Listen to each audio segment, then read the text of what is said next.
Blindfold of the new member on them. Make sure you can't see.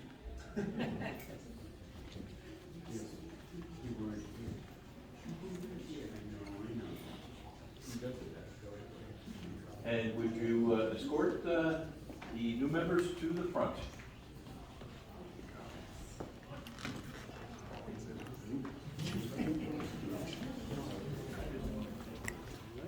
Okay. Gentlemen, you have just done something the cyclists do every day of their lives. I've asked you to spend a few moments in darkness.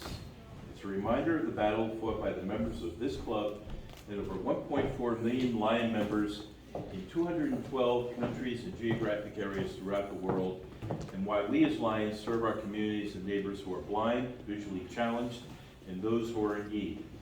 This humanitarian work would not be possible unless volunteers were willing to give their time and effort. Any member will tell you that this requires work. Lionism is a cooperative effort in which every member shares the load so that the burden of the less fortunate will not be so heavy. Lions Clubs International was conceived at a meeting in Chicago on June 7, 1917, under the leadership of a young insurance executive named Melvin Jones. From that meeting came our first annual convention held October 8th to 10th, 1917 in Dallas, Texas, with 23 clubs participating. So exactly 105 years ago. By 1920, the association had doubled its membership and extended into Canada. By 1927, we extended into Mexico and China, becoming truly international. Today, we are the largest service organization in the world. The reason why we became the largest has to do with the blindfold you are now wearing.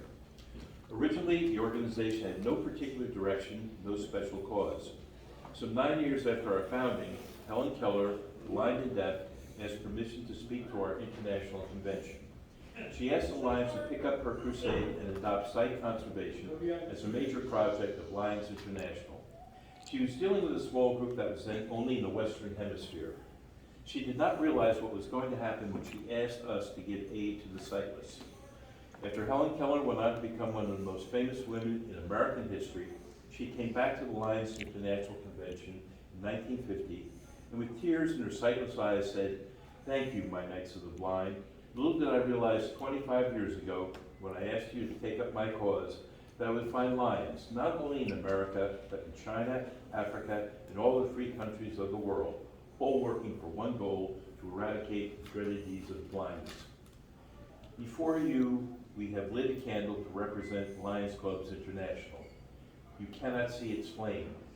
Many sightless people throughout the world have never seen what a simple flame looks like. Sponsor, would you please remove your candidate's blindfold?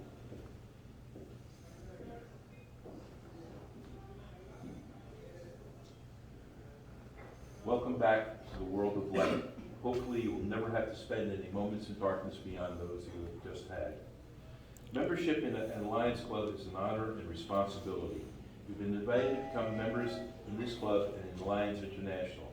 Your sponsor presented your name, the membership committee recommended you, and the board of directors approved you.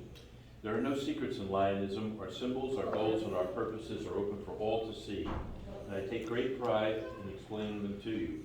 First, our name. Although symbolized by the noblest of beasts, the lion, our name states our major concerns: liberty, intelligence, our nation's safety. We've also come up with a new slogan: loving individuals offering needed services, the first letters of which spell Lions. Secondly, our emblem. The large L stands for law, liberty, labor, love, and life. The letter stands within a circle representing the unity of each individual member, each local club with Lions